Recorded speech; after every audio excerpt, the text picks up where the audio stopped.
Когда человек ищет другого человека, чтобы не быть одиноким, показывая свои страхи, какую-то уязвимость, ту же самую детскую позицию, если уж об этом говорить, то это в первую очередь признак того, что он одинок внутри себя, что там есть какие-то травмы, которые не закрыты, какая-то пустота, недолюбленность, отчуждение, непринятость в семье, в социуме, во время а, детства, во время подросткового периода.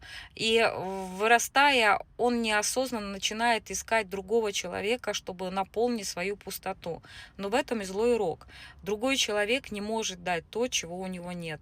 И только когда идет внутренняя наполненность, нет страха одиночества, нет желания изменить свою жизнь с помощью другого человека, только тогда приходит вот эта личность, идентичность, только тогда можно найти свои источники дохода, только тогда можно сохранить свое здоровье и ресурсы.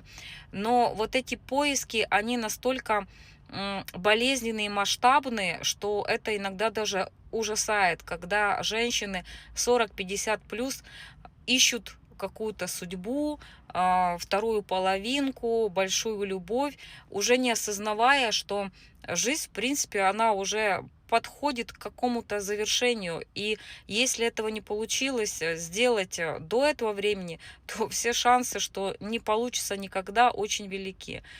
Поэтому здесь очень такая тонкая грань, где заканчивается один человек и начинается другой человек.